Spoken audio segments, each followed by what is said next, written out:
Thank you, everybody, for your patience. We are returning from executive session.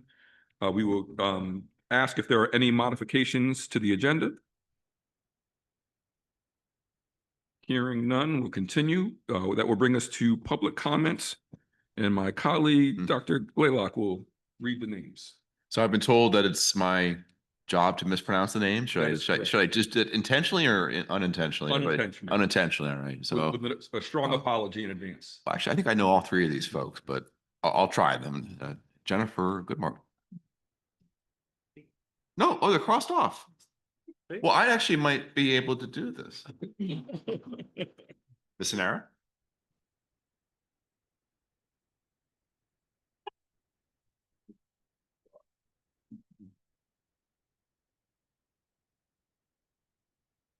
Hi, everybody. Catherine Cernera. I am the president of the Ithaca Teachers Association, and I am here speaking on behalf of the members of the Ithaca Teachers Association to provide feedback on the proposed cell phone policy that you will discuss later in this meeting.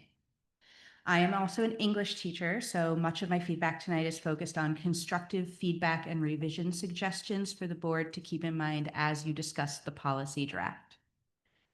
First, I would like to express appreciation for the policy writers who have kept this policy very close to the recommendations made by New York State and in keeping with creating distraction-free schools where students can focus on learning without the distractions of internet-enabled devices like cell phones, smartwatches, AirPods, tablets, and social media.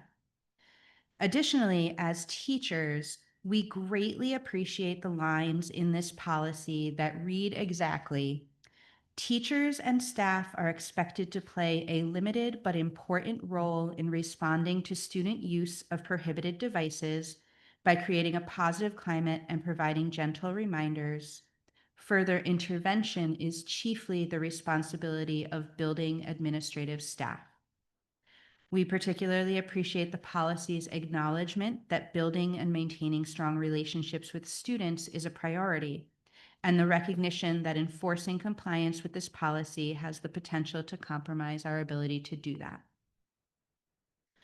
While reading through the policy, we do have a few specific revision suggestions focusing on Section 4, which addresses exemptions. In reading this section, it feels like the intent of the writers is to create a formal waiver system for legally mandated exceptions, which we fully support. Still, we wonder if explicitly stating that students may be granted a waiver to use devices during the school day would be a more direct way of expressing this critical distinction. Additionally, once a building principal approves a waiver, there must be a straightforward way to communicate with all school staff, both the existence of an exemption and the purpose outlined in the exemption. Individual building teams have been developing implementation plans tailored to their communities. Still, it may be beneficial to transparently state in the board policy that the necessary exemption details will be shared with school staff, so that families know that respecting these exemptions is something we will be taking seriously, but that can only be done when all adults who may come into a student's orbit are fully informed. Ultimately, we are pleased with this first draft policy. It provides a level of detail sufficient to support the legislation and provides clear expectations while leaving flexibility for each school to develop an implementation plan that works for them. More importantly, it stresses the role of both students and teachers in focusing on learning in a distraction-free environment. Thank you. Thank you, Catherine, and good to see you. Hope you're having a restorative summer. Board responses.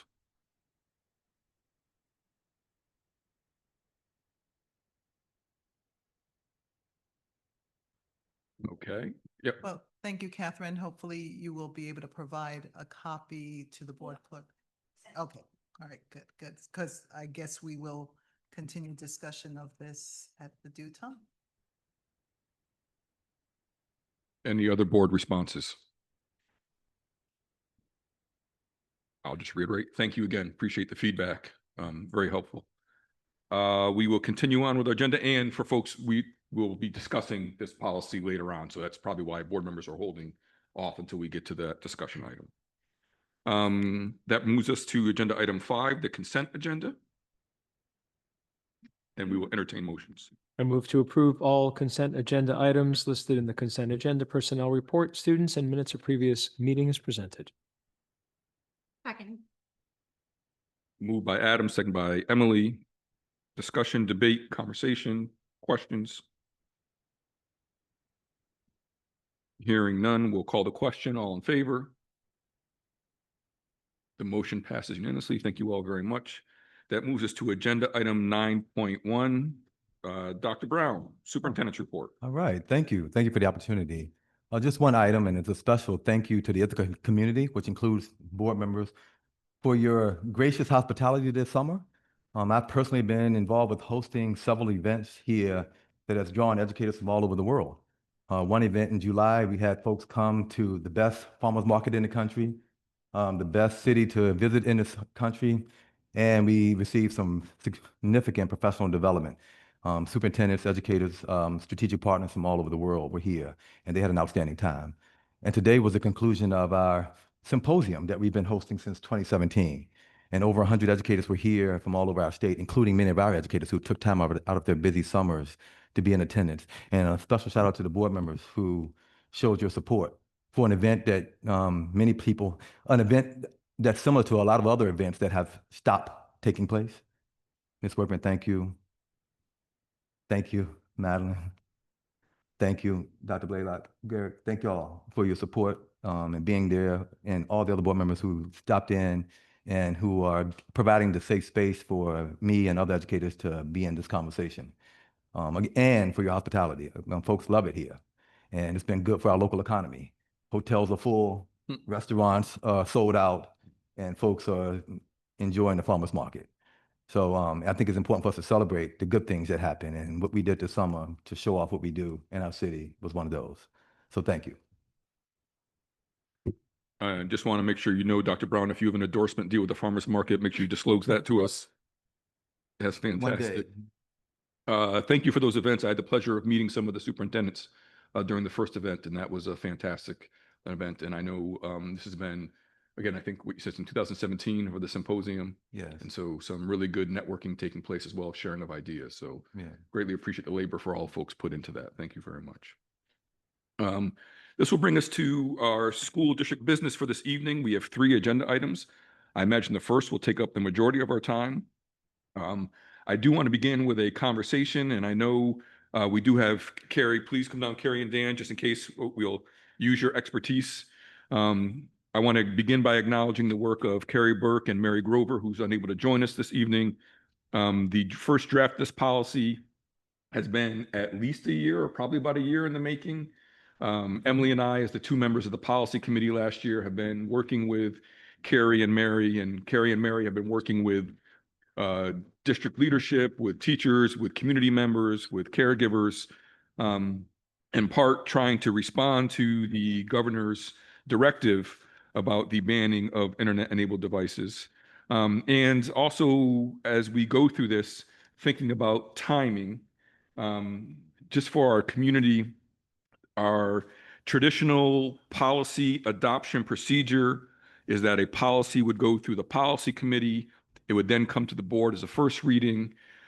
Additions, edits, changes would be made. It'd go back to the policy committee. Then it would come back to the board for a second reading and adoption. So it's usually a 4-part process. This one we're thinking about trying to expedite to make sure that families have the language necessary so schools can move forward. There is also a policy on our policy books that say a policy can come to the board for a first reading and adoption with a supermajority vote if that is the want of the board. We can discuss that timeline if that's still something that we need to do. Our next board meeting wouldn't be until the 26th. I would be worried about passing a policy that late. Doesn't mean we could not do it. Anything is on the table. We also can spend some time rewriting it today as we have conversations and debates and discussions about what is the best approach. But that's sort of where we're at. And again, to let folks know, this has been an ongoing conversation for quite some time. So I'm going to stop speaking for a minute and ask Carrie to give us a little bit of background and context. And then we'll invite the board to engage in some dialogue about where we find ourselves. Thank you. Thank you for the introduction. Yes, this has been a long time coming. The governor signaled interest in pursuing this policy, I think, just about a year ago. And so here we are with a policy for your consideration. We, across the district, are, as been mentioned, have been engaging our staff in frontline conversations in buildings about what exactly this looks like in terms of implementation, which is not necessarily something you're going to see reflected in the policy, because policies are designed are not designed to be procedures per se. An additional key thing that's happening at the building level are conversations about how we're communicating and educating our families and caregivers. As you're aware, we've been engaged in a number of outreach opportunities that start with certainly our district communications, newsletters. We had a Screenagers event before the end of the school year last year. We're planning another one at the beginning of this school year aimed at the elementary school population. So knowing, I think having those conversations at the building level where folks are close to their communities and their stakeholders and engaging their PTAs and conversations has been critically important in this time period, in the summer and in the weeks ahead. Is there anything you'd like to add? Okay. I would also add, and for those of you who are at home and probably can't see, the pouches are in front of many of you that you can look and handle. If you have questions about them, you're welcome to ask, but these have been ordered and are available for distribution across our buildings. How do they work? How they work? Please do open it. Yeah, you're welcome to open them. I would add, they do have, the pouches include signal blocking technology. So while a device is in there, it cannot receive notifications or other signals. So How does this stop kids from using their phones? It's just dumb. That's what I'm curious about is like, what's to stop them in the middle of class kind of just opening this up and pulling their phone out? besides the obvious of them knowing that they're maybe violating a policy or norm in the classroom setting. Not much, but we know that at least the Velcro is a bit of a deterrent because it's obviously pretty loud. I think there was some consideration of yonder pouches, which you may have heard something about. They have a magnetic locking component, but what we've also learned is that students are incredibly clever.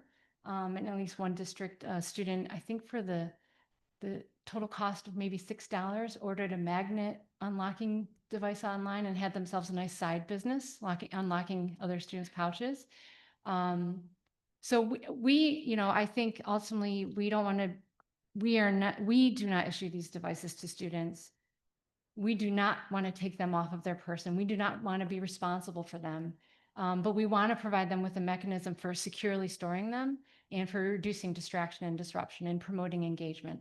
And so the benefit of those pouches is really their ability to keep them on their person or in the classroom, but without having, again, for all of you who have personal devices, the constant drum of notifications that come through, even if it's on your person. My concern is that they're not going to use these. They're big and it's bulky and it's like, why are they not just going to put it in their pocket and then just. And I'm just trying to be objective with it all. If I was a student, I wouldn't even. So- I wouldn't even carry this. So Todd, I think that's, yes, right? Let's back up for a little bit. I do not purport to be the expert in this, though I would say that Emily and I are probably given, I don't know, 100 hours or so, probably reading various stories, looking at various things. The state mandates a couple of different things. Elementary students can keep them in their backpacks, while they shouldn't bring them to school, they are allowed to bring them to school and keep them in their backpacks out of sight and turned on silent. That's what happens. The secondary level, the state has given a couple of different options. One would be, yes, to provide yonder bags or various locking devices where students would walk in. That would also create a need for some additional infrastructure, right? You'd have to have unlocking stations on the way out. And when I checked last night, it was $11.99 for the magnet that you could buy that unlocks the yonder pouch. So that actually is not a solution as well. We know from other schools that have engaged in this, a number of students would bring two phones. One they would put in their pouch to show the school that they had one, and then one that they would keep on their person. This pouch may not solve it as well. Another option is to keep phones in their lockers. All of these things are dependent upon some level of student trust, some level of a culture shift that is going to be required. And since we have been for pre-COVID, we call it a digital generation or a digital native, whatever you want. I used to joke and say that my grandbaby could watch YouTube videos before she could speak. And that was a fact. That wasn't a joke, right? So it's a generation that's grown up with these devices. How we change that, that's going to be the real question. And that's the reason why we're having these conversations, doing some trainings, trying to shift culture. I think there is not a perfect system. No system is perfect, and we've been learning from what other districts have done and tried to do and see if we can find something that sort of, one, is cost effective, and two, helps us work our way towards that culture shift. And I would dare say I'm going to say three more things. One, the governor put it into this budget as being part of a ban. I'm certain I'm already aware of various school districts who are suing for this. Who knows what's going to take place with just the ban itself? So, two, I'm very much aware that school districts have a tendency historically to overcorrect. We swing on the pendulum. And so because this came in, I would not try to completely radically change the way our building infrastructure is just to comply with this, because we don't know what it's going to look like next year. And then I know you want to retort. I get it. And then lastly, it's going to be messy. That's just the fact. It's going to be messy. I personally feel very strongly that. Microphone. Please. Sorry. No, I'm just kidding. No, I personally feel very strongly that, we should be advocating for this, whether it's a state mandate or not. So if all of a sudden it swung in the other direction, I think that, there's so much data out there that just proves that, it's detrimental to kids having cell phones attached to them at all times. So I think that, this could also be an opportunity where we could be like leading the way rather than following. I mean, there's a mandate because like clearly there's a serious issue here. So that's one thing. The pouches, I'm trying to be like pragmatic. Like I can't imagine, this seems like an adult solution to a kid's problem. Kids are looking at this like, you gotta be kidding me. I feel like the district's gonna spend all this money on these things and no one's ever gonna use them. And what would be the alternative? No, I maybe nothing. I don't know. So, if I'm wrong, I'm wrong. I mean, I could be completely off base, but like as an adult, I wouldn't use this, and like as a teenage kid, I'd be like, I'm just gonna put it in my pocket. I'll put it in my backpack. If I'm not allowed to pull it out, like why use this? So to me, it just feels like I think the resources could be used in a different way, and I don't know what that way is. So I think the idea about using this, if I can speak real quick, and I understand the concerns, and I think we all are going to try to find some solutions, and they're all going to be messy at best, but it is in compliance with the law, right? That either you tell students to put them in their lockers, which is difficult for us in our buildings because not all students use their locker. That's one idea, or you provide a pouch. That's what the law states. It does not state that secondary students are not allowed to place them in their backpack, though they most likely will. So the question becomes then, how do we sort of go about, what do we do next? And for me, part of this argument is a significant move to a culture shift, right? And the culture shift can happen in a variety of different ways. And so that's going to be the real issue, is the education, is getting support, is getting family buy-in. It's going to be a significant shift one way or the other. I hear you about the pouches. It's going to be the same thing with Yonder pouches or any other pouch. I guess I agree. I think there's both a system shift, right? Of like, how do you get phones? That's a shift, and then also a relational shift. I do think that there are differences though between like some systems are better than others. And so like Yonder, certainly someone can buy a $6 or $12 magnetic piece, but the likelihood that all students do that is slim. Like any system can be circumvented, but the degree to which a system can be circumvented matters. So in my mind, like if we have a pouch that actually is difficult, like that students are expected to use, but that doesn't open without a substantial amount of attempt to sabotage, is a preferable option to a system that I don't think any student would use, to Todd's point. Yeah, I just don't think there was. But tell me how they're different though. And this is, it's a legit conversation. If you're saying students are going to use these, why would they use yonder pouches? Well, I know that some schools have systems where they like tell students at the beginning of the day to put their phone in the pouch. Yes. And I So- bring multiple phones to school and I do put my phone in the pouch. But that's like. Again, but one that's out an of every 500 exception. kids. Oh, we are being, this is the whole point about a culture shift. I think it's a waste of district money, and I think there's got. These are significantly less expensive than yonder pouches. That's part of the reason why we came up with these. But I think the under pouches are probably more effective, I guess, is. One perspective. Yep. Well, we've had schools, I believe both middle schools have had a cell phone policy where a good number of students have adhered to it. We wouldn't be here if caregivers, this is, it can be frustrating at times. Caregivers who give the students the phone, who pay for whatever services they have. And yet caregivers, where we fall short is that we're trying to reach our child on the cell phone. So that's where the culture shift, if we as the adults will be more responsible in guiding our children along, that we wouldn't have to go to this point. But unfortunately, we're here where we are, but I would always just push back and encourage caregivers, take the phones away. Why are the students bringing the phones to school unless they need it for any medical reasons?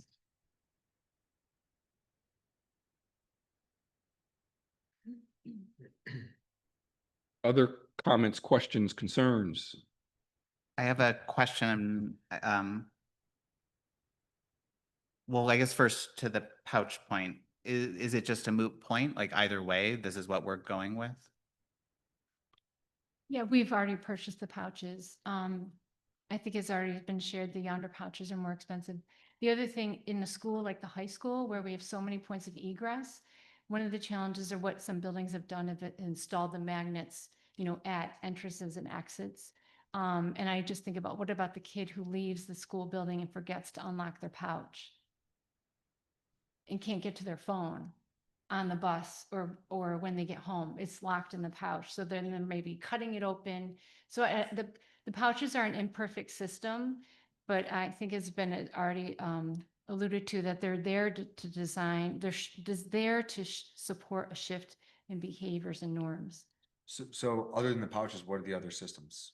Because I don't think the pouches are effective, and I'm just curious, because for me personally, I think this is such a huge issue, and I think the impact on students is tremendous. And I think that, again, like I would advocate trying to find money to provide a better system to actually keep the phones out of kids' hands. So then you would become responsible for $1,400, $1,000 piece of equipment. I would be personally. The school district would be. Yeah, I mean, No, so there are a couple of different options, right? And if we take a look at what our neighbors are doing and take a look at what's happening across the state, the most common thing that I see taking place across the state are two different approaches. One, telling students to put them in their lockers, which we find a number of our local school districts doing. Two, we have Dryden I believe the superintendent was just on WHCU yesterday or 2 days ago, and they're buying yonder pouches, right?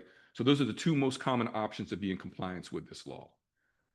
There's a third option that we've heard of some schools. Actually, I was going to send it to all board members. I apologize that I did not, but I will. We have some school districts who are considering finding ways to repaint their entire school building with RFID blocking paint. And the New York State Department of Education has come out and said, please don't do that, right? So there's a different option, a different level that folks are sort of engaging down. A third option would be to take students' phones as they come into the building. That comes with all kinds of liability. Parental concerns, we've heard feedback from parents, no, I don't want that. I don't want you having my child's phone while they're in the school day. We may disagree with it or we may support it, but we are trying to yield to some of the different things that we are hearing. And I would feel uncomfortable having the school be liable for people's private property for significant amounts of time. And so I don't think right now we have a perfect solution. What I feel compelled to say is that any policy could be revised and updated as we go throughout the year. We may find in the first 4 weeks, the first 2 weeks, that we need to do something different. Then we update the policy. We do something different. I think it's going to be a learning lesson for a lot of folks. And again, the culture change. I have appreciated to our communication team. I've appreciated the messages that have gone out trying to encourage dialogue and conversation, give additional resources. But I think I have concerns about this, but I have many more concerns about other options as one board member. And that's the good thing about a 9-member board. I would like to add, to the point, like this is clearly imperfect. Lockers are imperfect, but this is so new and it's going to evolve. And to kind of what Sean addressed earlier, it's going to be trial and error. And I think next year we're going to see different approaches after seeing what happens. So putting a bunch of money into it up front is wasteful. I think we've already put a lot of thought into it.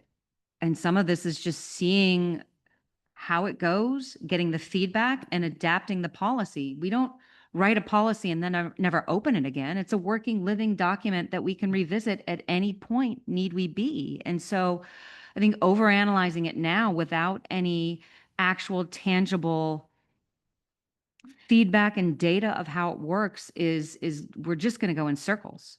I do think it's new in New York State, but it's not new around the world. Like districts have been doing cell phone bans for years. And that's why, I think that's one of the reasons why this exists in New York, is because of the overwhelming evidence.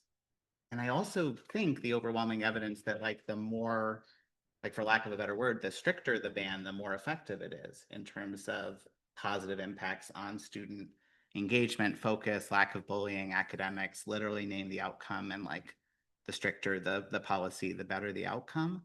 And so I guess like I mean, I don't know if Todd is saying this, but I do think there are better alternatives. I think we want to give our first policy the best foot forward. There is no perfect policy, but I don't think anyone's advocating for perfect.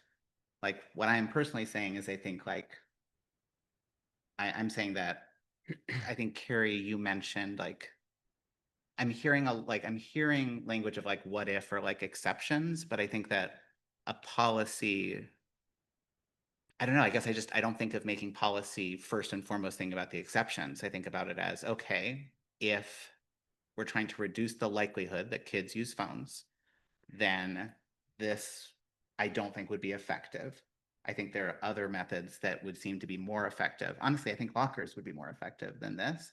But I personally think that a pouch that you cannot open makes sense. And so with the what if, I'm like, okay, so like let's plan for what to do in the horrible circumstance where a student then can't unlock it. And not necessarily horrible, like it could be bad, right, if the student needed the phone. Let's plan for that exception as opposed to not moving forward with the policy that's more likely to work. So I guess that's my concern. I don't see this policy as written working. We're talking about two different things. Yeah. We're talking about the policy. You're talking about the implementation. Because if we just mentioned pouches, then we're debating what the pouch is versus what the policy states. Okay. Is that fair? Are we in agreement on that? I think so, yeah. Okay. I'm sorry, Emily, you were. No, I was gonna jump in, but Adam's been trying to jump in for. Oh, no, quite it's some okay. time. I mean, I just had a couple things. I mean, one thing, just not to talk too much about the pouches, but I guess I'm a little bit surprised that the pouches were already purchased. And I'm curious about the cost of that. And I'm just wondering from a procedural perspective, just why, maybe we would have had this conversation, then we would have come to some kind of a decision as a board, and then we would make the purchase. And I know that there's timing issues. So that's one. I have another question, but maybe I should ask that question and let that stand first. I'm just wondering why we did that. Well, in terms of moving forward on the pouches and the purchase, we knew that there was going to be a rush. There's going to be a demand among the providers of these, and we didn't want to find ourselves at the start of the school year in a queue waiting to be able to source them. I would like to share too, just an anecdote from this past school year. As Karen alluded to, in our middle schools, they were in lockstep around students' use of cell phones, and there was a real decrease in concerns. I actually noticed something that was written in one of the building level notes, that it has been an issue with select students, but not an overwhelming large scale problem. One of the direct and distinct pieces of feedback is when we hosted our rising ninth graders as eighth graders, they come to the high school for tours and visits. And the ambassadors at the high school told administrators the students were fully engaged and they were not on their phones. So even though they had left their building and all the people they knew there and the norms and the things that would be reinforcing the behaviors that were expected here, when they came to the high school and were interacting with older peers, they were not on their phones. And so we look at that as a successful implementation of a policy. So I think the pouches are a tool. The pouches are a tool.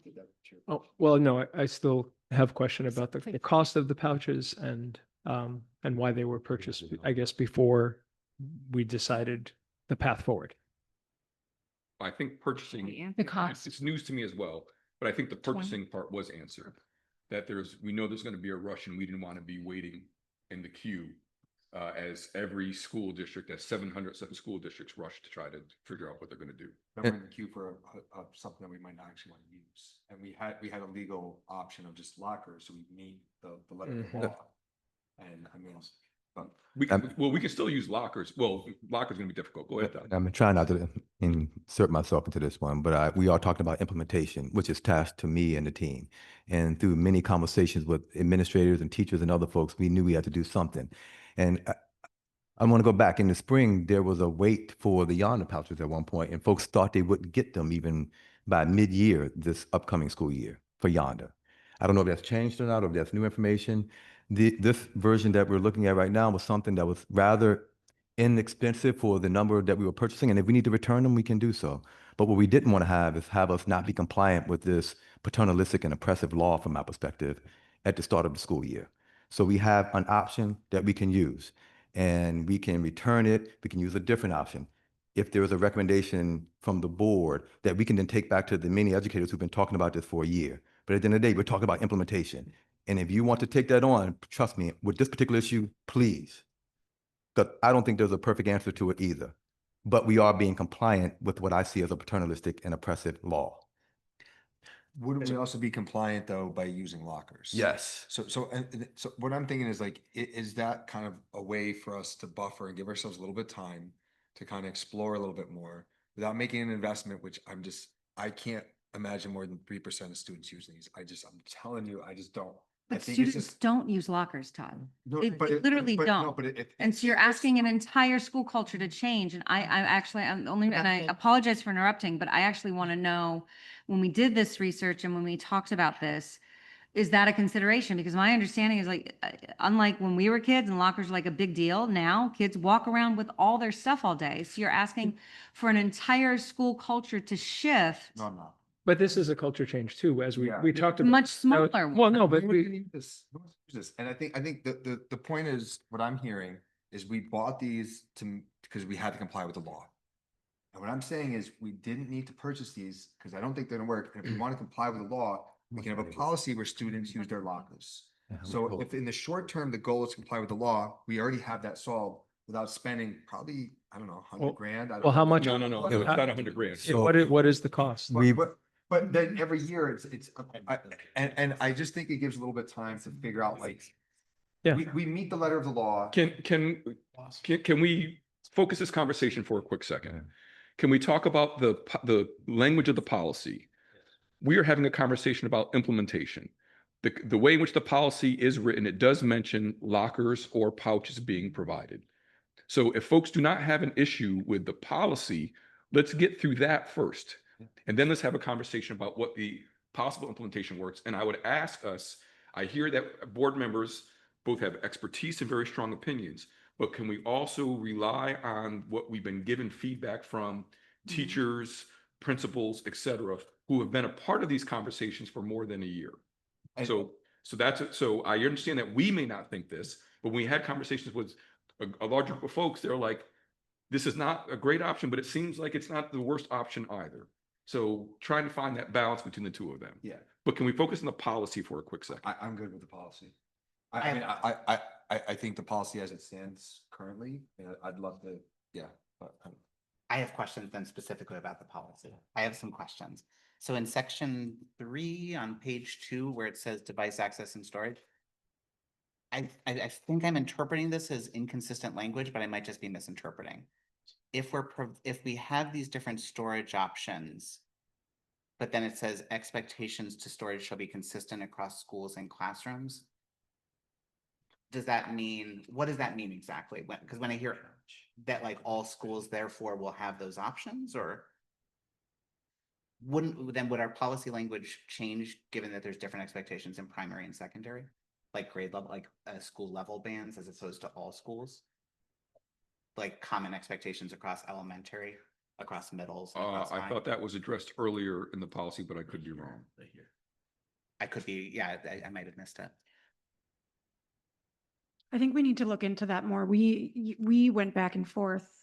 I think Carrie and Mary and I did, and I think Sean, you were a part of some of those conversations as well about if elementary schools really are explicitly permitted to students are explicitly permitted to keep them in their backpacks or not. I did not read the original expectations that way, but I remember us having various conversations. So when I drafted that part of the policy, I was thinking about my interpretation, which was that all students K through 12 are being held to the same expectation that way. Right, yeah. So, to be clear too, these pouches are, just a note with respect to the size, because we recognize students may have other devices, so that's why they're larger than a cell phone. And the pouches are being made available across all buildings. Including Okay. elementary schools? I would say, in our most recent communication on this topic, the district download, we do discuss here, students may bring phones or personal devices to school at the elementary level, but they must stay off and in their backpacks for the entire day. Okay, so I mainly wanted to make sure that Right. that we weren't accidentally putting language that would confuse between the schools. There was something else, but I need to wait a second to review, so. I just want to make sure I'm capturing that. So one of the recommendations would be to look at the language and include more specificity between elementary and secondary. Well, if there is. If there is. Yeah, if there is some sort of a difference. Well, it seems like Don't- we already have announced Well- in the communication. Right, but that doesn't mean that's in line with the law. I'm a little concerned that It it's. says in the section above, alternative communication method for caregivers, superintendent should direct all elementary schools, middle schools, and high schools. So it does kind of delineate the three levels. And then our communication provides guidance around it for the elementary schools with the backpacks, but then also for the pouches for the rest of the students. Yeah, we're just not sure that that's actually in compliance with the law. We Oh. just want to double check that, that the law isn't K-12 Okay. specific. So Thank we you. just need to double check that. And I was reading, I don't recall which school, but there's a school in New York State that banned cell phones from elementary school. So there are, yeah. Yeah, we've asked in the communication that they just stay home. It says, yeah, we encourage families to consider whether elementary students need to bring devices at all. I'm also So curious I would advocate against that, against, banning a cell phone at an elementary school level. As someone whose child takes the bus 50 minutes a day, that is a long bus ride both ways. So I can understand not having it during the school day, and we will take care of that and change the settings. But that 50-minute bus ride becomes a challenge. That's when I got on my homework. Well, you have, I lived out Canby. We had Yeah. a long ride. well, you were writing by hand at that point in time, I'm sure, right? Right. That's right. Exactly. Yeah. I'm also curious about exceptions in particular. Are all of the exceptions make sense to me except for E? Is that required by For state law? E? E, yeah, the last one. To me, that I can think of limited educational purposes, but it seems like potentially, if it's not legally required, I personally would not have that as an exemption. I think that is taken directly from. We can triple check, but I'm pretty Right, and sure. E, just for folks at home, the exemption for E says educators may authorize limited structured use of devices for instructional activities at their discretion, subject to prior administrative approval. That's the section that Jacob is highlighting. What I've heard in some of the feedback over the last couple years, and I think it's important for us to consider, and this is one thing that I think can evolve, I mean, QR codes are everywhere, and you're not going to really take your laptop to utilize a QR code. So if a student wants to access a QR code because it's on a flyer, that might be something necessary using a phone. I could see this like that.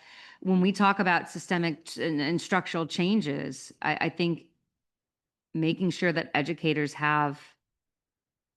can give students access for various reasons is important, because we are still so embedded in using our phones in every part of the day. And I want to point out, because I support not having cell phones in school. Okay. So just to throw it out there, like, my kids hate me because I'm always telling them to no screens and they're not having phones. So on a personal level, like, right, I am trying to come at this objectively and leave my personal beliefs out of it and really see the full picture.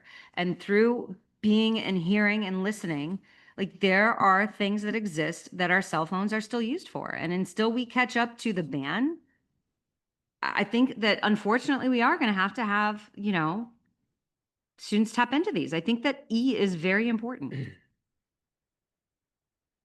I strongly disagree, but I'm not sure how productive the conversation will be, because I think it just depends on, is it a requirement? If so, we don't have a choice. If not, perhaps I would motion to revisit or whatever we do. And just for context, I know Emily and Carrie and Mary were the primary folks who were working on this, but coming off of NISBA's sample policy, the New York State School Board Association sample policy, we've asked for the policies that have been passed around throughout our TST BOCES component districts. And so all the policies are, for the most part, very much aligned. The language is extremely similar throughout. The implementation may change from district to district, but the language of the policy itself. And I do want to make sure I acknowledge Catherine's note about the exemptions, and we'll come back to that at some point in time as well. I think that's a good recommendation. But that's the idea between the policy and and this is what Emily has been telling us for a long period of time. The real issue will be what the implementation looks like, not necessarily just the policy. We know we have to do something. We're putting something down. We're in compliance. People may not agree. The process may not have also worked to people's liking as well. And here we find ourselves. And I do want to also acknowledge that this came late. The governor had been hinting at it for quite some time, right? But when it actually became part of law, I want to say it was May. It's later. Later than that. It's later. Right. So between then and say that you need to have a policy, this was supposed to be done by August 1st. Right. So that is not good timing for a school community to be able to engage in robust conversations. Now, we had been foreshadowing and having conversations about this, but that implementation part is the part that has been very interesting. And that's the reason why folks have been meeting with principals and teachers and other folks as well. Yeah, I had a couple. One of the things that I like about the policy is that there's room for discussion with students when there's a violation. So like if students are taking out their phones, whether it's once or repeatedly, that there are opportunities to have conversations, especially asking students, what do you need right now? Why are you taking out the phone? Like, what's going on? I guess I'm surprised, or I'm raising a question, or maybe something that we can talk about for a little while, that there's nothing in the policy, that says that a phone couldn't be taken away for the day, up to and including that. So if somebody takes out their phone, some of these steps are implemented, even administration is getting involved. I'd like to hear more about that, why that isn't included in some language, and if is that an option? And not that I want the policy to be punitive, I'm just trying to be realistic about repeat offenders, so to speak. So I just want to talk about that. I will just use that as opportunity to jump in.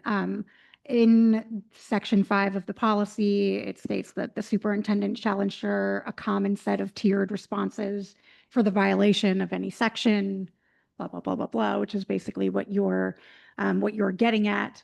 I originally, in helping to draft the policy, felt like that was sufficient language for the policy itself, and that the implementation of what those tiered responses would look like would be left to the district.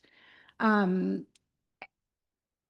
yet, then I recently looked at the internet-enabled device implementation overview, which was also provided to us, and I'm assuming to others. And now in reading that, I feel I am concerned that it actually, in and of itself, would be kind of violating the policy because of the vagueness of it. I'm unsure how the district would be able to use that implementation timeline to ensure that there is really like a common set of actual responses, and that it is leaving so much up to individual teacher discretion, which, to Catherine's point, allows for so much ambiguity about when somebody else steps in, how many times they should be going through the steps that are listed there. When I was thinking about it from the policy perspective, and why I was happy with it originally, is because pretty much I would say every other district's policies that I looked at all did not put in tiered steps within the policy for the exact reason I just said. I do think that it's important for the district to be able to think about the best ways to do that and implement in working with all of the educators and school leaders. But every single one, I would say, I may be forgetting one policy, but pretty much every single school laid it out a little bit more clearly of, having a restorative conversation first and second time or something. And then the third time, like, the phone is taken to the office until the end of the day. Like, there was more clear steps that I think allowed, whatever those steps are, allowed more for students to kind of know what to expect, instead of being like, oh my God, why are you taking my phone away now? Like, I had no idea that the third time you were going to talk to me, that was going to happen, which is kind of how I'm concerned about this current timeline. And that teachers and administrators also aren't going to know that there's just clear kind of graduated steps that go up. They all kind of read to me as kind of similar in nature, and never get to that point where anything would go so far as to like really incentivize a student to maybe keep So it in their that- bag. Yeah, so that students don't feel like it doesn't really matter what I do, no matter how many times I Right. violate the policy, I can still have my phone. Right. So I was happy with the policy until I saw that. And now I would either want to strengthen the language in the policy, which would not be my preference because of how I see the role of a policy, or ask the district if we can see another implementation checklist or whatever that I think speaks more clearly to that and provides a little bit more procedure. So Adam, if I'm understanding your suggestion correctly, in the policy where it says the superintendent shall ensure a common set of tiered responses for violations, et cetera, if there was a sentence that said this could include taking removal of the phone for the day and contacting the caregiver, like a sentence like that says it can include, that would satisfy me, because then at least it's still up to the discretion of the leadership and the situation, where it isn't like, okay, third time your phone is automatically taken away no matter what, and there's absolutely no discussion. But that it is at least included in the policy would be very helpful also, for parents and students, everybody to understand the expectations, and also like empower the administration to potentially do that as needed, without there being a lot of pushback, like, wait, what do you mean you took my child's phone away? Well, it's in the policy that something like that wouldn't satisfy me. I'm generally, I guess, I have a wondering about the restorative justice approach in this instance, and then I'd love just to hear from you all about what went into this. Because I guess my understanding of restorative justice is it's meant for like relationship building, and like mending like harm to one another. And in this instance, that doesn't seem to be the challenge with a student having a cell phone, right? Like when you take into account the exemptions, I think the point of the exemptions is there then shouldn't be a reason why a student has a cell phone in class. And therefore, I don't see the purpose for a series of restorative conversations, or that being how I'm interpreting this, and correct me if I'm wrong, is that the onus of that is on the teacher And in my mind, that then damages relationships between teachers and students and takes teachers away from the role of a teacher to instruct and like support and engage students. Because when I read like a student takes out a cell phone, the teacher should be calm. They should offer a gentle reminder. They should ask the student, what do you need right now? Theoretically, the student would respond. Collaboratively, they create a plan. Theoretically, that takes time. And that's just the first part. Then if the behavior continues, continue the dialogue to understand the student's why. I see this as a multi-minute conversation with any student who then brings out a cell phone during class. And I don't see how that's feasible. So I'm struggling to understand. There's always a purpose for restorative conversation. And particularly as we're talking about a law that was intended to help build relationships and increase engagement. So that I think is important because I'm trying my best to follow the conversation, and we're vacillating between policy language and implementation. And we've been asked to implement a policy that will increase engagement and improve relationships. So that's what I would push. There's always a place for restorative conversations in that situation, and particularly if that is the intent of the law. And if we're talking about implementation, we're talking about hypothetical issues that may take place with an implementation in August. I would ask that you allow for our team of educators to implement and bring to you data that may suggest us shifting or adding additional language or not. Because we can talk about this for a long time and then put in place some things that we don't know if it's going to work or not when it comes to implementation, which I didn't think the board wanted to go down that path of. We have something, we have a tiered approach. It may not have as specific a language as folks may like, and we may learn that in September, that we need to be tighter about it. And we may get feedback from families, young people, and others about, oh, we need to be tighter here because it's not working. But right now we're talking about hypotheticals, and you've heard stories, anecdotal evidence from our educators about last year when we had a similar ban and how the relationships and the conversations worked. We haven't heard of an increase in issues. We've heard about us working through those issues to build relationships and to increase engagement. And I will go back, it's always a place for restoration, which is what our implementation plan that we proposed is grounded in. Can I ask two different questions? Well, a question and then a statement back to Jacob, respectfully. Do we envision a situation where an administrator would take a student's phone for the day? Yeah. And like with everything else in our code of conduct, it's a case-by-case individual Understood. situation. So I don't think there's a problem with adding language that says that this could be part of the tiered response. I do think letting parents and caregivers know and letting students know that that is an opportunity, I think, is a wise idea. And I would also be in favor of adding a sentence that says that clearly articulates that without getting into the implementation. If it's in the policy, just tell us what to do. Yep. So that part as Yeah. well. Jacob, I think I hear you about this idea of restorative justice. I think we probably may think of it differently or may also define it differently. I am aligned with Dr. Brown, where I think restorative justice is always an appropriate response. And partly the way in which I'm thinking about this cell phone policy is that we're having some conversations about the addictive nature of cell phones, that they are addictive. And I never want to be in a situation where I'm being punitive for someone who relapses. Someone who relapses. So for me, it is restorative. It has to be from a place of love.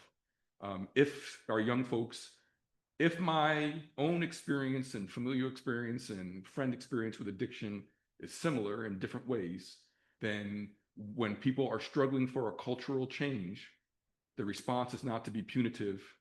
The response is not to be regressive. The response is to be restorative. And so I would like for us to keep that approach as much as possible, understanding that it's going to take us a little bit of time and asking Dr. Brown and the team to come back.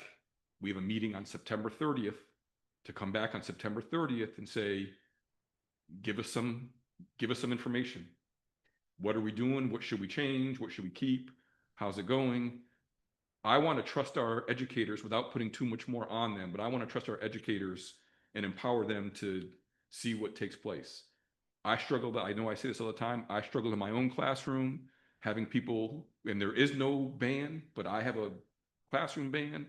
And how I negotiate that is about my personality with students.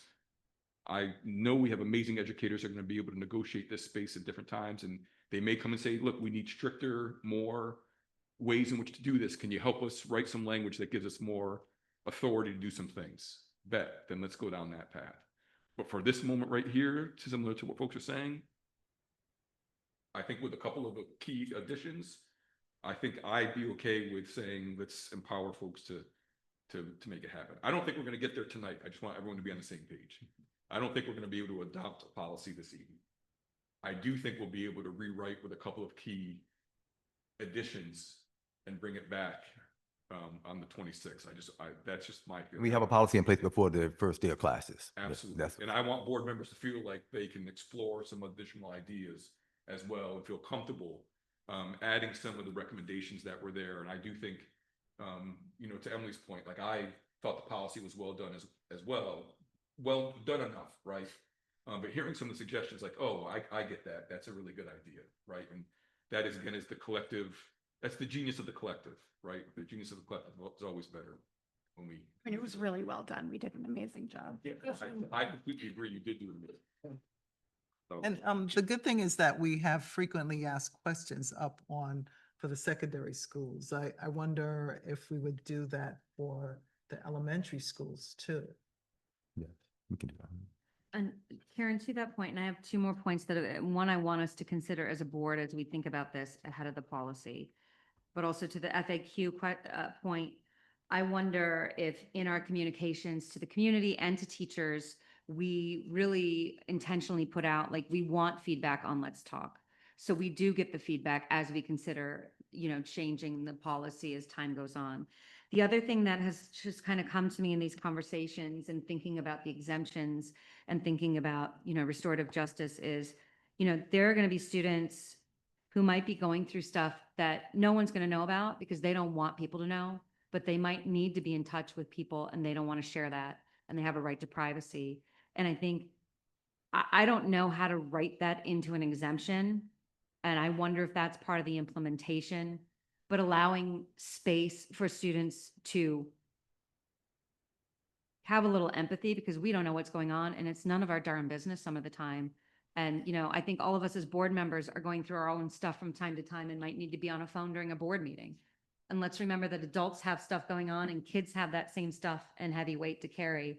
And we need to give them some compassion in this, because it might not even just be addiction. It might be something that they're ashamed to talk about or aren't ready to share. So there's a lot more to this than our own personal agendas. And that's the intention behind the alternative communication methods, right? To make sure that if students do need to reach out to someone, they can still do so in the schools, correct?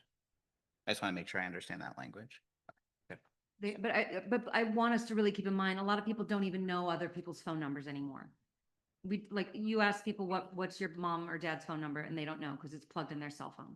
So let's. Phone number 52 Henrietta Boulevard in Amsterdam, New York. No, I'm just messing. I have them memorized, Yeah. but it's like that is a cultural shift that I don't think that we recognize, and we have we really need to think about all of the things, right? So, and by way of the policy, just to keep our conversation moving forward, are there any other recommendations or suggestions by way of language or things for us to consider? Not to the implementation part, but to the policy itself. Jacob. Might be my misunderstanding of policy, but then if we want to get more frequent reporting, which it sounds like we do, should the last paragraph change? Because right now, Not from my perspective. That's Why the is that? responsibility, because I wouldn't want to set that in policy. I want to set that as an expectation. That's for the board officers and the board. We can ask Dr. Brown to give us reporting whenever we want. The state mandates that we report, and that's the part that we're capturing in that last part, is to be compliant with what the state requires. We can ask for additional information anytime we want. great, thank you. So if it's okay with the board and Carrie and Dan, I realize this puts folks in some difficult situations or it prolongs the conversation.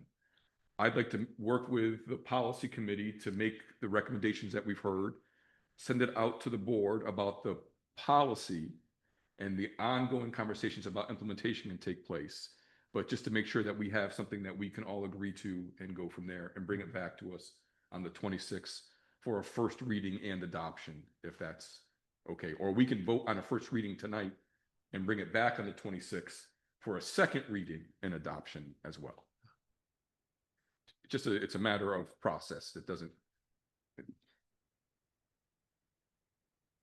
The only benefit to doing a first reading is, since we are already out of compliance, might it signal some step in the right direction? If Yep. we were to be audited or something. You're correct, because the first reading would not be an adoption. It would just be a Right. first reading. And the Yes. changes we're suggesting are not significant. Okay. Correct. Okay. Yep. And you could still vote no on the second, even if you voted to. Right. Yes, on the first. Absolutely. To the team, does that, I know that you'll do whatever we decide to do, but Yes, can that work? yes. And I appreciate the Robert's Rules of Order approach to adopting something tonight. So when I receive that call from the state tomorrow, I can say we're on that path. Do we do a motion then? Motion to approve policy 5695. Am I saying the wrong thing? No. Well, I don't approve it, but, Okay, someone else should say it who understands It does say motions. that, actually. oh, I'm sorry. Okay. Right, because we were going to do something different. We can just say motion to approve for a first reading. And I can't make the. Motion to approve for a first read. So say- Moved Yes, by someone Jacob, should second by second. Todd. Make sure we highlight that in the Yeah. minutes, please. Whole sentence.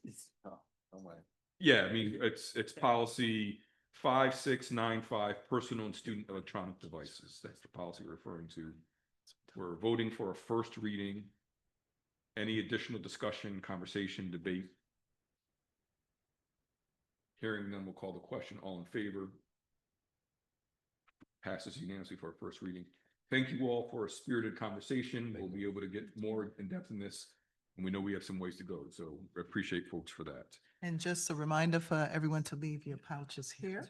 Oh, I'm taking. I have one of these, like, So Todd doesn't think anyone's gonna use this, but I'll tell you what, my grandbaby's gonna be using this at home. I can assure you of that. And I'll be taking photos of it too. Agenda item 10.2, school board and building liaisons. I'm gonna yield to my colleagues, Emily and Karen. Yeah. Who agreed to take this part on. Carrie and Dan and Mary, thank you so much. thank you. Yep. Karen and or Emily, do you want to speak to this? This is on as a discussion item only. Just letting folks know. Yeah, at our board development session, we had a discussion about the school liaison role to try to bring that back as a board member to be connected to the various schools throughout the school district. We haven't had this formal role probably for the last 2 years. But we've heard from community members at different schools that they would like to see a board member come to get to know the schools and to be able to relay any information whatsoever to the board. So we went through, Emily and I took it offline and had a discussion about it, and we don't want to restrict board members to doing things that they shouldn't do. Like, for instance, in the document, it says the school liaison shall not get involved in any administrative or operational matters and so forth. But we also want to encourage the community that we do have a communication protocol throughout the district, that if anything were to occur within your respective schools, that you contact the building principal, then you escalate it to the next and so forth. So it is not the board members, as part of our responsibilities to get involved in the daily operation and on the run-in of schools and all, but just to be able to oversee and see what is happening in schools and engage with the community, depending on the board member's time, with the time permits. And Emily can add to more. Beautiful, beautiful job, Karen. Next. So I'll add more. Karen and Emily took a look at a document that was sent out looking at the other school districts, both inside and outside of New York State, which have board liaison roles. Not all school districts have board liaison roles. There's been times where having the role, some board members have found themselves engaged in things that were beyond the idea of board governance into the daily operations. And so there's a reason why the document sort of outlines both what the role is and what the role is not. And since the community has asked for board liaison roles, we wanted to have just a chance to have a conversation as a board. And if this document looks good and the roles and responsibilities are not overly taxing, giving everything else that we do as volunteer elected officials, then we will ask Tricia to send out a survey soon, asking about people, what schools folks would like to serve. It's a 9-member board. There are 12 schools. So just keep that in mind that a couple folks would have to serve for liaisons for multiple schools. And the only question that has come up in years prior, which we feel like we should just voice publicly, is should board members who have personal connections to particular schools be allowed to serve as the liaison, or not even be allowed, or maybe even be encouraged, whatever way you want to think about it. And we have not come to any sort of resolution. We find pluses and minuses in both directions. Sometimes it's easier because you spend time at that school, so it's a natural fit. Sometimes some of the relationships may make it more difficult if you already have a relationship. That's something that we can work out as a board at a later point in time, but just that's some of the conversation. But clearly articulated last year that buildings want to have a board member to be connected to them, and we're paying attention to that. We haven't really talked about the process about selecting or designating folks to schools, but just hearing you say it out loud, it makes me a little anxious to think about us voting on what school we may want, just in case that gives schools impressions of who is or is not Understood. represented. So maybe once we decide if we want folks like representing the school that their kids are at or whatever the connection is, doing it more of a We can also just do it random random, lottery or absolutely, as something. well, right? We Right. can do it by lottery and see if maybe the survey would be who'd be willing to serve for more than one school. And Yeah, then we that'd be just great. make it random. I think that's a much better idea. Appreciate that. I appreciate that. I'm going to add, because as maybe publicly folks don't know, but I have expressed to fellow board members, I feel strongly about this role because I think it really makes it difficult on board members. And I think it's misunderstood in a lot of ways. And so when I read through this, and let me just say, like, I appreciate all the work you've done, so I'm not trying to negate that, but reading through this and knowing my own history as a board liaison and seeing some of the ways that people have spoken to board liaisons based on their expectations of what the role was, I think we as a board should really hash out more of a more clear purpose of what this role is for to help with the public understanding it. Because in the writing and in this, it's that it affords a board member the opportunity. I'd like it to be a little more clear in what the purpose is, you know, for the community, for the district, and also the expectations of the roles. Because it says that, you know, it's an opportunity to learn, but things like PTA meetings and whatnot, a lot of PTA meetings are on Tuesday nights, y'all, right? Like a lot of the expectations here are impossible for us as board members who also have jobs and other things outside of our volunteer board work. And so like, I want us to be able to do due diligence in filling this role and honoring what we want to do, while also publicly acknowledging that some of this is not always possible. We have our own life and our own lives and our own challenges that we're dealing with on top of doing a very huge amount of work in this capacity. And so really tampering expectations, stating a clear purpose and expectations. And then I will just publicly say, you know, to the point of board liaisons and school roles, one thing I've argued and not argued about, but fought for in the past is that because of those time constraints, I think sometimes while it might feel like a conflict of interest, when you're already organically in places because you have to be, that helps you fill that board role as a liaison while not taxing the rest of your life with limited time that you might have. And so while in a perfect world where we had a lot of time, I think a lottery system would be great. But I think honoring that all of us have our own commitments and our own lives in addition to this volunteer work, really looking at what is sustainable for us to do this work in a way that we can do it right is a consideration. And so maybe that, you know, if we get feedback that, oh no, that's a conflict of interest, then fine, but we want to really be able to be present in these schools. I think that that organic presence overlapping with the board liaison roles is an important consideration, Then to move forward, I would recommend if you have any language that you'd like to add, we had a good portion of those conversations, Karen, Emily, and myself. That's exactly why we listed what the board liaison shall not be, which is actually more of the purpose of the role than anything else. But by all means, welcome to any additions that you may want to suggest.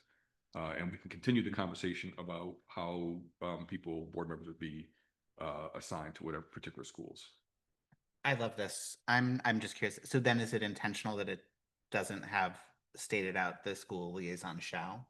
Yes. Okay, yeah. We originally had that in Yeah, there great. and, yes, for that exact reason, thinking about individuals and capacity and That not resonates a wanting lot. to tie ourselves into it. And while we didn't put it in here, we did talk a lot about welcoming feedback from the community about what they valued. You know, I think about the folks that have already asked us to restart these roles. I would love to hear more about like what were the things that did feel good, not to say that we can do all of those things necessarily, but to Erin's point about having limited capacity, if it's really, really important that to one school that you visit X, Y, and Z, we want to allow for that as well. So We did have one phrase, which maybe we'll try to find a place to add again, which was if invited and as available or when available, which would get Yeah. to Aaron's point about time constraints as well. So I'll take a look and see.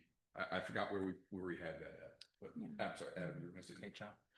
No, I think that's a good idea. I was just going to say, I think, you know, as a board, we could kind of even take a hybrid approach, and maybe in some cases it makes sense for people to be assigned to certain schools and in some cases not. And I think we can maybe put our heads together and decide that as opposed to writing it into the policy, but just kind of letting boards make that decision annually.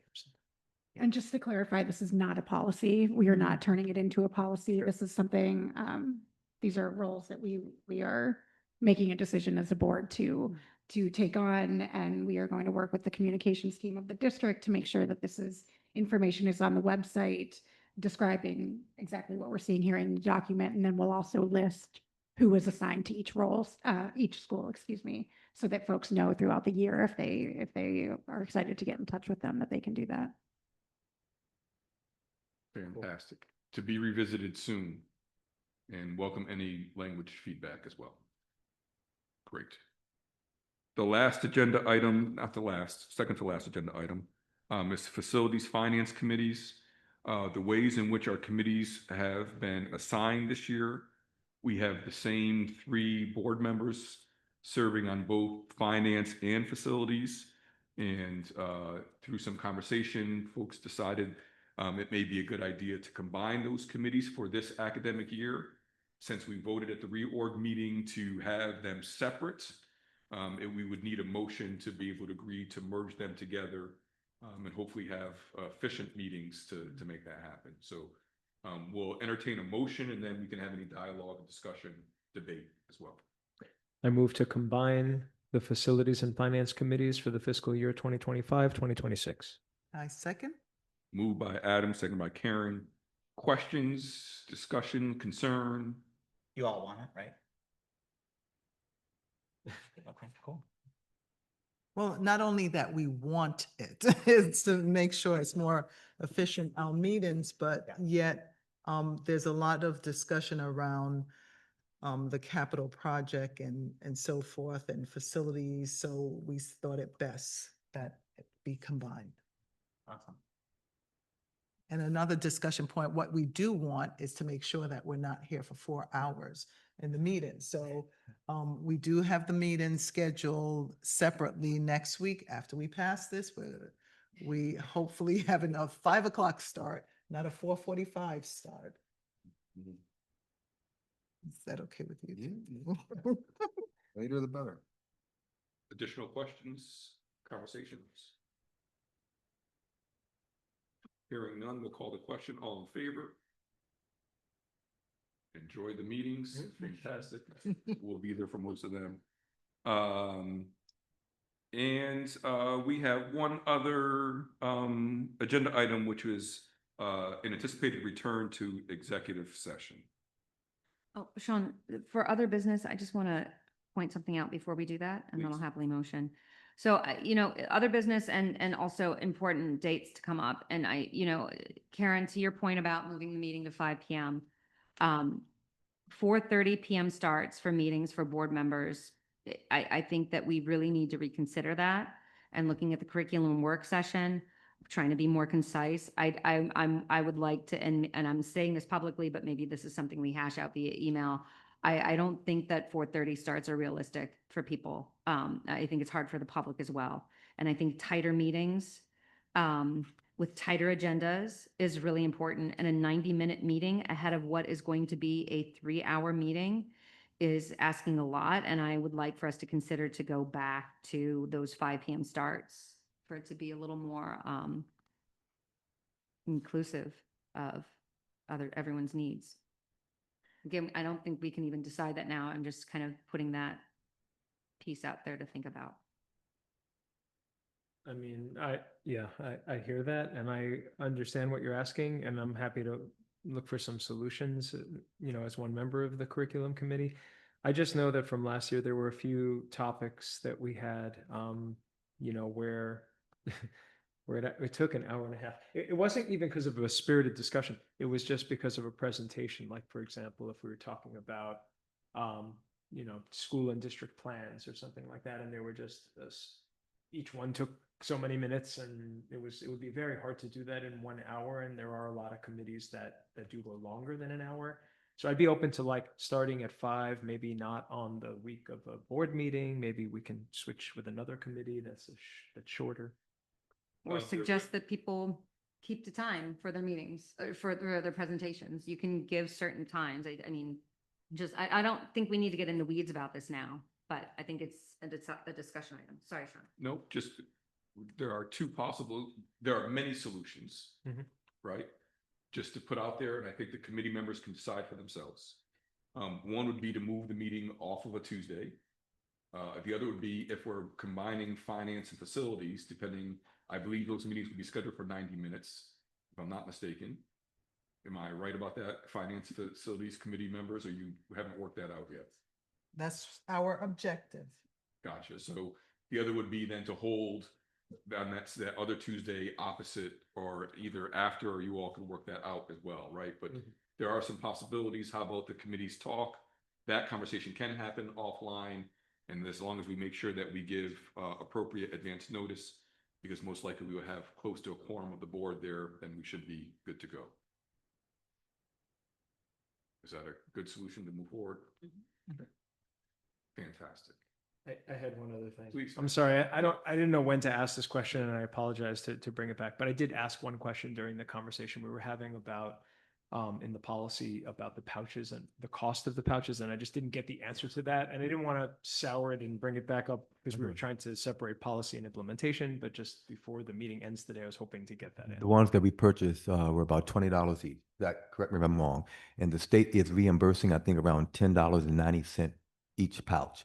So we can do the math. I'm thinking we're talking about a $20,000 initiative. Okay. Total. Is that per year? Like, are we rebuying these every year? Or, well, I guess we're gonna wait and see, right? Yeah. Okay. And who knows what will be mandated next year. Yeah. Thanks. Yeah. Yeah, please. I would love to talk more about this. I've been biting my tongue for 6 If months. there's a demand, maybe we could sell them on eBay and make some profit off it, but that was a joke. Bring We some need levity. some levity on this one. We'll That's the business entertain person in- motions for an executive session. Okay. I move to enter into executive session for matters leading to the appointment, employment, promotion, demotion, discipline, suspension, dismissal, or removal of a particular person or corporation. Second. Moved by Adam, seconded by Jacob. Any questions? All in favor? All opposed? Any abstentions? You abstain, and then no vote from Garrett. I'm all in favor. The motion passes. This will conclude the board's meeting. We will not come back to engage in any other business for the district. But I, you don't put a holy copy.